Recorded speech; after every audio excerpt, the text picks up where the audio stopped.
Guys, I have a confession to make. I don't like Mario 64. DS. I don't like Mario 64 DS. It seems weird. On one hand, you have my favorite system, and on the other hand, my favorite genre. Combining the two should have been my favorite game of all time, but instead, it's a showcase of the fact that not every kind of game works on every system, and it's a great example of how not to do a remake. And I'll be diving into the reasons for both of those things, but first, we need to take a look at the original game. Despite growing up with a Nintendo 64, and even a few Mario games for it, Super Mario 64 is a game my family didn't have. This was a time when I kinda needed my parents to know if a game was good, because I was busy with my diapers and lack of reading skills. And I don't know why they didn't get Mario 64. And for some reason, they make a bunch of excuses when I ask them, saying stuff like, "How should I know? It was over 20 years ago." My first experience with Mario 64 was actually the remake. I got it, played a lot of it, and I honestly don't know what my thoughts were. I think this was a time before I had any critical thinking skills. Whenever I played a game I didn't like, I was baffled by the idea that a game isn't entertaining. A few years after my first Mario 64 experience came my second, which was the original game on the Wii Virtual Console. At the time, this game was nothing special to me. The controls weren't my favorite, the mechanics felt janky, and I don't think I got very far. By this time I had played Mario Sunshine, which polished some of Mario's mechanics compared to Mario 64. I know Mario Sunshine and polished don't belong in the same sentence, but after seeing how Mario Sunshine controls, it's hard to think anything else comes close. Mario's flexibility in Sunshine put 64 to shame. And it didn't help that I could play Mario Sunshine on the same system I was playing Mario 64 on, and even with the same controller.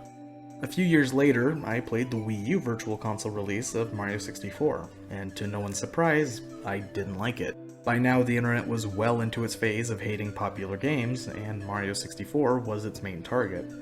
And I still lacked the self-confidence to have my own opinions, so while the internet was yelling about how bad this game was, I was right there with it. But I was also at a point where I wanted to get 100% in all the 3D Mario games, so I beat the Wii U release with 120 stars for the first time. I was miserable doing it, but at least no one could accuse me of not trying.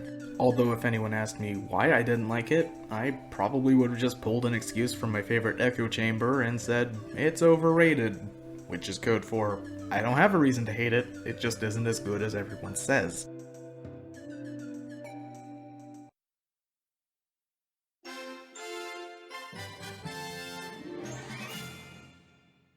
A few years later, again, I got my answer for why I didn't like it with the release of Mario 3D All-Stars. This was a collection of Mario 64, Sunshine, and Galaxy for the Switch. Personally, I already knew I only liked Sunshine of that group, but I wasn't going to pass up a way to play it on a more convenient system. But I was also into streaming when this game came out, so I streamed my first time playing it, and I started with Mario 64. And that's when I uttered a phrase I didn't think I would ever say when playing Mario 64. I'm actually having fun. Such a simple group of words, but words I never thought would be compatible with me playing Mario 64. Was I wrong this whole time? Is the game actually good? Well, yes and no. Mario 64 was built with this controller in mind.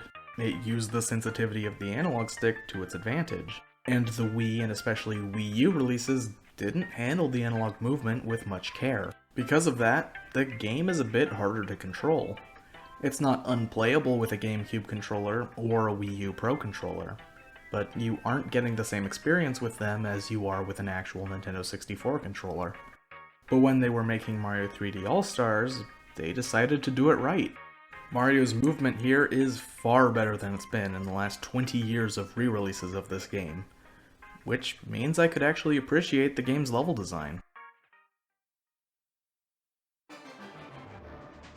The levels take full advantage of what Mario can do, and Mario takes full advantage of what the player can do.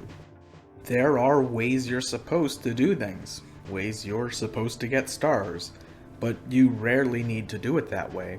You can get in a cannon to get this star, or just do a somersault at the right angle and do a wall jump.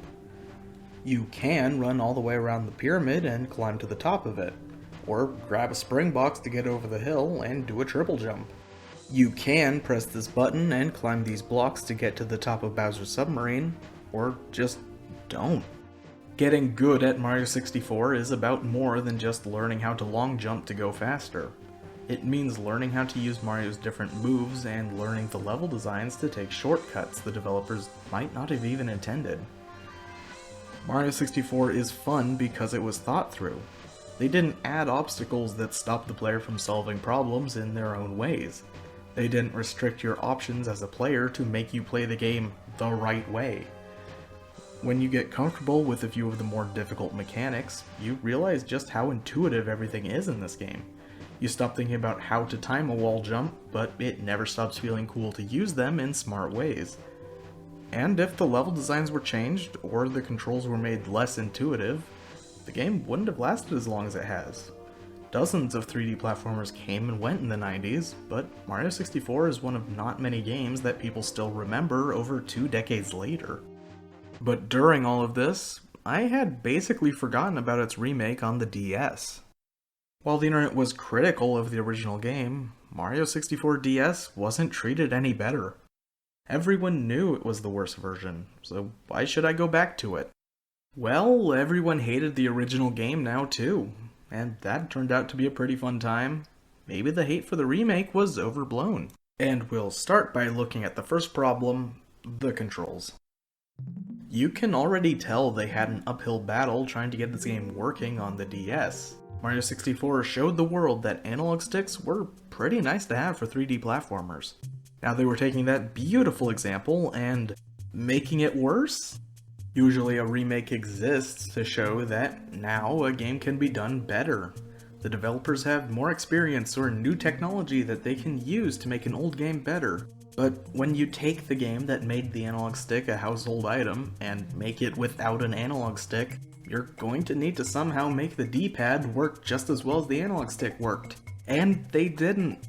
The analog stick allows Mario to move in any direction at any speed you feel comfortable with. The D-pad lets you walk easily in 8 directions, but you can alternate between 2 directions to get at least a little bit of finesse.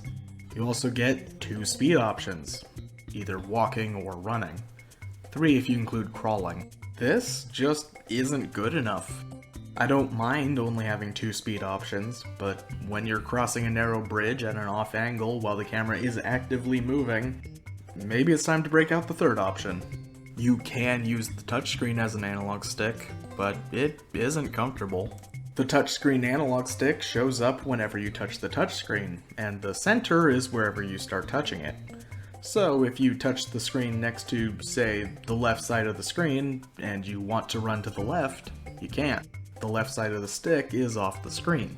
But when you use the D-pad, a lot of the fun mechanics just don't work right. Doing a somersault requires running in one direction, then quickly going in the opposite direction and jumping. But you can't go from teetering between up and left to the opposite direction in one quick motion. It's a control scheme that reeks of compromise. You can tell that they tried to get the nice, free, fun controls of the original game onto a system that just can't do them. Thankfully, a new change is that you can wall jump after doing a backflip, so you don't need to do a somersault into a wall to get a good wall jump opportunity. The controls definitely work, but you can't take intuitive controls, give them a stronger learning curve, and say, it's just as good, it just takes getting used to. If it takes getting used to, it's not just as good. Despite that, some people still prefer the DS version. And a big reason for that is the inclusion of new playable characters. In Mario 64, you play the game as Mario. In the DS remake, they added Luigi, Wario, and Yoshi as playable characters. You unlock the other characters as you play the game, and once they're unlocked, you can swap between each character in the room with the secret slide. Each character has some unique abilities. Yoshi can use eggs, flutter jump, and while Mario can use a wing cap, Yoshi can breathe fire. Mario gets most of the same abilities as he does in the original game, plus he can inflate himself like a balloon. But he misses out on a few of his old abilities. Luigi can jump higher, fall slower, briefly run on water, and gets the vanish cap. He also can't wall jump, along with Yoshi and Wario. And Wario is slower and jumps slower. He also gets the metal cap, and he can break the new dark brick blocks. While I don't mind most of these abilities, it's kinda lame that Luigi and Wario are stuck getting Mario's hand-me-down power-ups, especially since Mario is the only character that can also use the wing cap. When playing as Mario, some blocks give you the wing cap while others give you the power flower, which makes Mario a balloon. When playing as Yoshi, Luigi, or Wario, you only get the power flower, and that change just doesn't make sense. Mario gets 2 abilities, while the rest only get 1, despite the fact that Mario, Luigi, and Wario all have hats. And Yoshi has had wings before. Why they didn't all get a power flower and the wing cap seems weird. Then again, it's not like the rest of the game is balanced around each character either. Each level has a temporary hat for each of the playable characters. If a level requires Wario to break some bricks, and you aren't playing as Wario because you're sane, just put on the Wario hat once you get to the level. Same goes for every character, except for Yoshi. When playing as Yoshi, you get access to everyone else's hats, but when you aren't playing as Yoshi, you only get the hat for the other 2 hat-wearing characters. So if you're Mario, a hat shows up for Wario and Luigi. But what if a level requires you to be Yoshi? Well, tough luck. Go back to the changing room, turn into Yoshi, and then make your way back to the level you just came from. That means for most of the game, you should just play as Yoshi. And sure, that works, but it seems kind of boring that a game with 4 playable characters makes one of them mandatory, while the rest are only even useful a fraction of the time. But then again, Mario is more fun to play as because the game was made for him. Remember, this game was built for Mario's movement, which made sense when he was the only playable character. When you change the movement on some characters, but not Mario, suddenly you have a game where the ability to play as different characters feels more like filler. And the fact that only one of the characters is convenient to play as means you'll be swapping between 2 characters sometimes instead of 4 characters throughout the game. So with how frustrating it is to swap between characters in this game, that might be a good thing. There are also some new stars, and many of them take advantage of the new characters, but even that feels like there wasn't a lot of thought put into it. The first 2 missions in Bob-omb Battlefield are the same as the first 2 missions in the original game. But the third one is getting 5 silver stars, which is a new type of mission that comes up sometimes. But one of the stars is attached to the chain of the Chain Chomp, the same Chain Chomp that in the last 2 missions is stuck to a stick in the ground, and you don't free it until the last mission of the level. Sure, a continuity error in a Mario game is pretty minor, but why not arrange the missions to make more sense? Throwing in an example from Mario Sunshine, what if you rode the Sandbird before you helped its egg to hatch? They could have answered the question, what happens to the Chain Chomp after you break it free? But instead they chose to add new questions, like, why is the Chain Chomp stuck, then free, then stuck again? It's not a big deal, but it all adds to the problem that this remake wasn't handled with enough care. I like faithful remakes. I think it's easy for the developers of a remake to think they know what's best for the game when they actually don't. I'd prefer the game to be left alone for the most part, with a few extra bits optionally thrown in. Mario 64 DS doesn't do that. They added extra parts, gave you no choice but to play those parts, and those parts were given no attention to detail.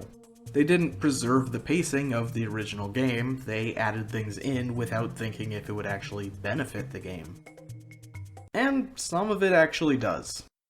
One addition is a multiplayer mode, where you race for stars with up to 3 other people over DS download play. You can only play on 4 different levels, and everyone plays as Yoshi with access to the other character hats. The mode is a fun inclusion, though it kinda just makes me wish the whole game was multiplayer. But there's one thing that kind of irritates me. In at least one level, you can use the wing cap as any character. So why they kept it to just Mario and single player, I have no idea. Another mode that pretty much everyone can agree is the best part of the game is the minigame mode. Here, you can play a variety of simple minigames. Most of them are pretty short, and the point is just to get a high score, but for a system where you can only have 1 or 2 games inserted at a time, it's nice to have a time killer along with a whole 3D platformer. I've been very critical of this game, but I also know there are a lot of people who prefer this version. But between the uncomfortable controls and the frustrating way the extra characters were integrated, it feels like a remake built with a foundation of compromise. And what's frustrating is that I don't think it had to be that way. Mario 3D Land is a 3DS game, and that means it has an analog stick. But here's the thing, it doesn't need one. Mario has a good range of movement, but he doesn't need to. The game feels just fine moving with the 8 directions a D-pad gives you, and the game even has a run button. I'm not saying this game would have worked on the DS, but I think an original 3D Mario game would have worked better than trying to get Mario 64 onto a system that just can't handle it. But that would be missing the point. The DS was replacing the Game Boy Advance, a system that only really handled 2D games. Nintendo needed a way to show that their next handheld could do 3D games, and Mario 64 was just one console generation old when this remake came out. This game was a tech demo. It was something to say, yeah, our new handheld can do console quality games, and to be fair, it could. They just lost something along the way. But it is a good game to a lot of people, and that's okay. Different people have different things they appreciate in a game. But we can all agree that all of this is just a side mode to the main game, Poker with Luigi.